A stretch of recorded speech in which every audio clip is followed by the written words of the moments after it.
you know, she takes care of things. She's our point person with the legislative business, as an example. When they come in, she's the person we trust that piece of business to, and they're very valuable to us and they're important to us. And she's part of the reason that we're so successful. We would not be the same hotel we are now without her. I tell you, they become a family. 90 days is a long time. We've gone out of our way for years to make it more than just a hotel room, a home. Miss Peg is an incredible person. Her warmth, her personality has become the personality of the historic Inns of Annapolis. And for anyone that comes there and has the opportunity to meet Miss Peg, they become like family to her. I mean, she's just incredible. Now, Peg's a hugger, you know, Peg is happy to see everyone. She loves people, and the amazing thing is the energy she has. She is a hugger, which is good because I'm not. I have a special thing because her husband was retired from the Marine Corps, and as a former Marine myself, Miss Peg and I have that family connection. A Marine Corps wife has a lot in common with your hotel people. First of all, they're doing it most of the time. They're entertaining, they're taking benefits, they're setting up fundraisers, all of the things that you do for a military man.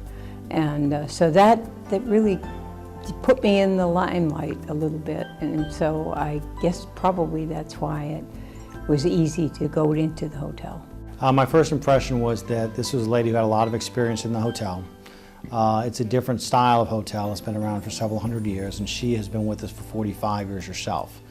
It went from answering the switchboard to doing desk work and then taking over the desk. And of course, then the next thing was taking over in sales. And but I never left anything behind. It all came with me. I was doing the desk for a long time. But the desk is such a mainstay of a hotel. It's the first thing anyone sees. It's the last thing they see. And so it has to run very, very smoothly, and people have to know that you want them to come back.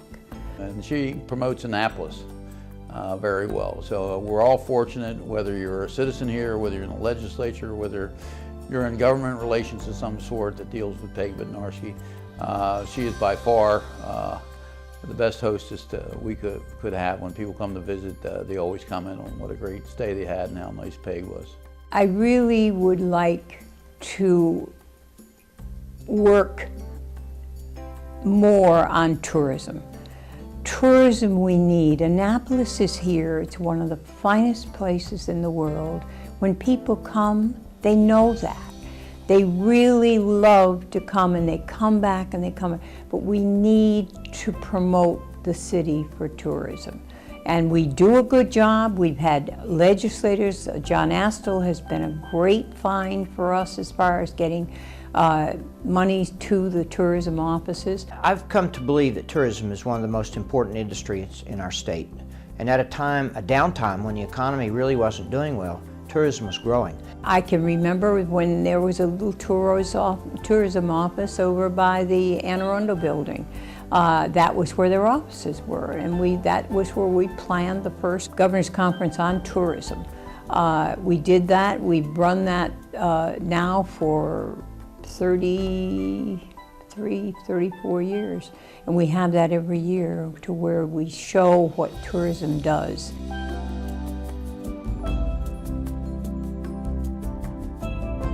It's a great city. It is one of the greatest in the world. That boat you see, my father had built, and we would take that down during the summer and live on it while he was down there. And as soon as I got out of school, I would go down and live on the boat and come back when school started again. So it was a beautiful time. And the stories I had down there was something else.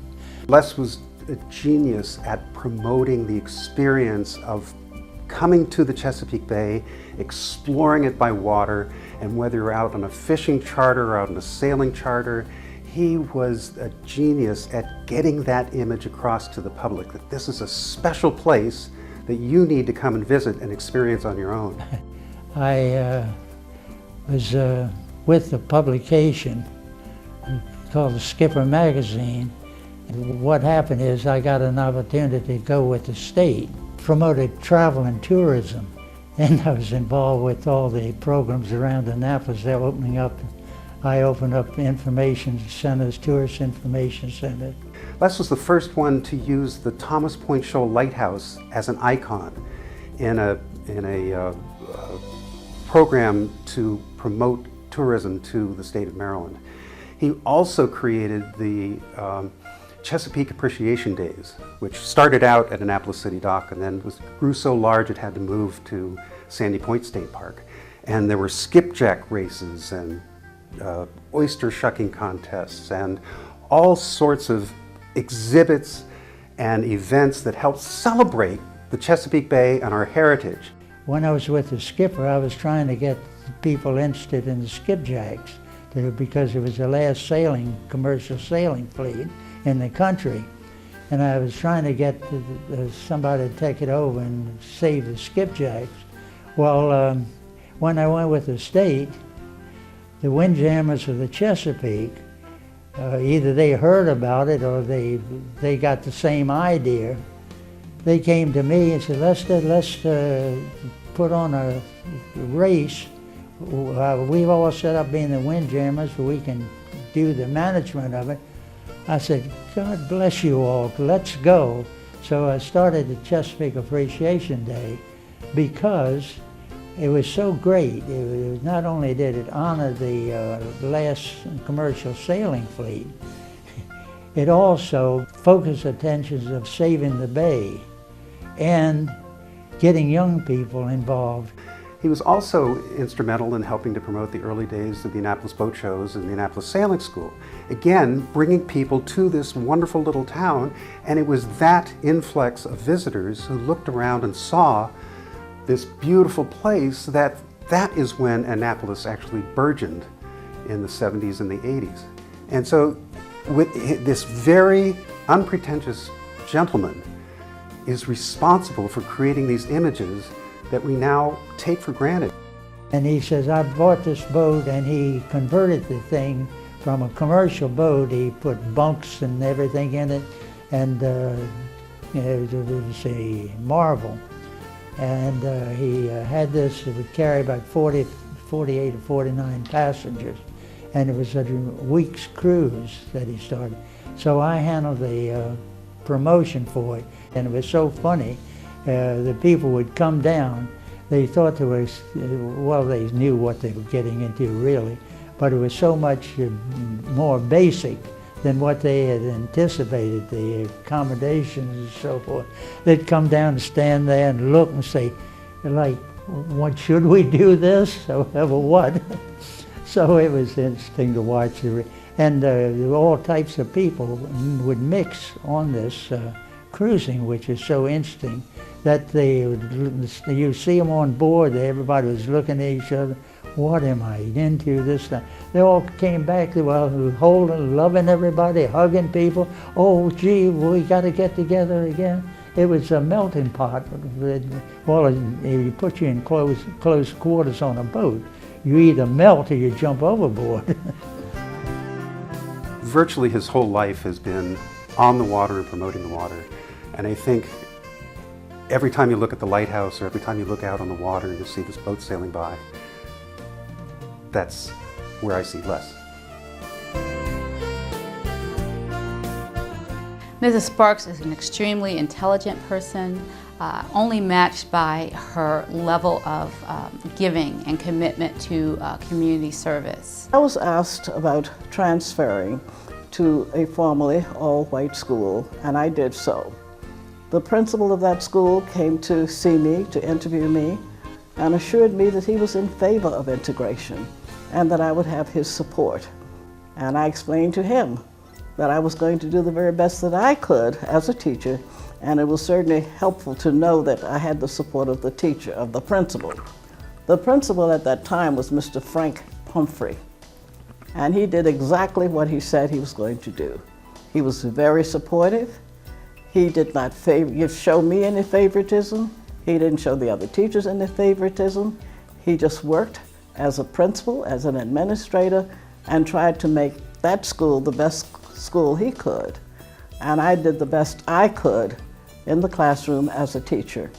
In fact, I became friends with a lot of the teachers, and some of those teachers became my lifelong friends. After 2 years teaching in that school, I was asked to become county supervisor of mathematics for all of the public schools in Anne Arundel County. This was a real challenge. It was very special, and I was glad to try this. And when we started there, when we went there, everybody was wondering what was going to happen with this black teacher in this white school. Let's see, this hasn't done before. This is all new. What is going to happen? Well, frankly, nothing happened.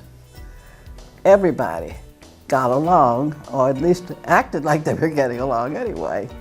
The teachers were pleasant, they were respectful, and we enjoyed each other. The effort it took, the demeanor it took, the will it took to carry yourself in dignity into situations where you may not know how you're going to be received. And Mrs. Sparks is, again, an example of just sort of grace under pressure. She helped integrate Anne Arundel County public school system, and she did so rather seamlessly. As a county supervisor, of course, one of your responsibilities, or one of my responsibilities, was to recommend textbooks. This meant working with a lot of publishing companies, with salespeople and with people who worked in publishing companies in many different areas. I was asked by people from the Houghton Mifflin Publishing Company if I would be willing to work as an author, writing mathematics textbooks. And I took advantage of this opportunity. I worked for Houghton Mifflin for more than 25 years, writing mathematics textbooks. And if I can just say, personally, being someone from Anne Arundel County and hearing of Mrs. Sparks before I even started at the Banneker Douglas Museum, I have learned from interacting with her that she truly epitomizes the Black Women's Club Movement motto of lifting as we climb.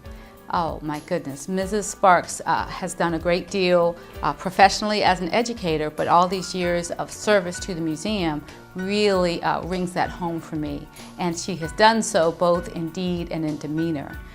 You can see how she carries herself as the intelligent woman that she is, and that she commands respect. She doesn't demand respect, she commands it by her presence, by her wealth of information that she's willing to share, and she looks for every opportunity to do so, be it in the church functions that she has, being in the academic arena, but then also in the museum arena. So people who visit the Banneker Douglas Museum and people who take a look through our Friends of the Banneker Douglas Museum recipe book will definitely get an image of Mrs. Sparks as, again, as an anchor to the success of the Banneker Douglas Museum. Somehow I get involved with these organizations and I find myself working with them, and I sort of stay with them. I hope they would see me as an educator and as a person who's interested in society in general and in promoting society in general, as a person who understands that others do have problems. Even people who have wonderful opportunities have problems and deserve support and help and caring. And I would like to be seen as one of those persons. Israel is always there, so I remember him always being somewhere I was telling history. I had the good fortune to have served in the legislature while Dick Israel was serving as one of the attorneys general in serving the legislature. He was incredible to work with. The spread of his knowledge and the depth of detail that Dick would go into was just amazing. But he was also, he drew a very straight line. Dick was a very, very ethical guy. You know, he's always wanted to say, I wonder if they checked with the Ethics Commission, and you might want to think about this twice. And I learned about his prior profession as an attorney just through conversations and the way he could lock on to an issue and always remind you that there was a legal aspect that you may want to take into considerations. I think that needs to be clarified. I don't think the city should be lending any of its own money. And expressing the Annapolis City Council's gratitude for Alderman Israel's public service to his constituents and the city of Annapolis. I read this with some reluctancy because I'm concerned you might find some area where you want to correct this. I think that, I mean, all those points are very good points that Alderman Israel is raising. As my alderman, he was the represented Ward 1 where I live. I was so proud of him. He brought the same moral compass to the city council that he had in the General Assembly, and I think he did an outstanding job. For her courage and leadership, she has been called the Rosa Parks of Bloomsbury Square. Rosa Parks was a black woman. Elsie Clark was a white woman. Yet they shared that sense of dignity that is the divine gift to every human being, regardless of race or gender. You know, if you had to create an alderman from scratch and build him from top to bottom, Dick Israel would be the type of individual you want representing you. I mean, he knows the law, he knows the government, and his character and integrity are beyond reproach. So he is quite a guy and has lived, in my mind, an extraordinary life. I have learned so much from him in our conversations, and I said, oh, Mr. Israel, do you know about the city of Annapolis disenfranchising African Americans on their vote? And right away he says yes. And do you know the lawyer was the great nephew of Napoleon Bonaparte? So we always shared, you know, there was always an African American component that he didn't know. And then he would always give me another component of another person who wasn't African American. And that is why I have the greatest respect for him, is because he loves the city of Annapolis. He loves the history of the city of Annapolis, and he loves everybody's history. The Greeks, the Filipinos, the African Americans, the Jewish community, and he knows about it all, so that makes him very, very special. The other thing that I always enjoyed about Dick is he had a dry sense of humor, could make you laugh, and probably knew more history about the city of Annapolis and the state of Maryland than anyone else I ran across from, except maybe Ed Pappenfuss. So Dick could tell you the history behind St. Anne's, the State House, all the things that would take place here and had taken place before. Dick understood the capital city. About 6 months ago, Dick told me that as an alderman, he would like to be remembered for his legislation. While time does not allow me to list the dozens and dozens of Alderman Israel's bills that the council has approved, several stand out. He introduced bills establishing a citywide heritage commission and a blue ribbon commission on city finances. The council approved his adequate public facilities legislation, a bond fund, and the Citizens Committee to review alcoholic beverages. Dick sponsored legislation to investigate a parking garage on Compromise Street and to form a task force to study the police and fire pension plan and other post-employment benefits. His legislation brought us First Sundays, March Madness, and boat shows. As his service on the council draws to a close, Alderman Israel has introduced legislation implementing parts of the city dock plan and an ordinance regulating special events.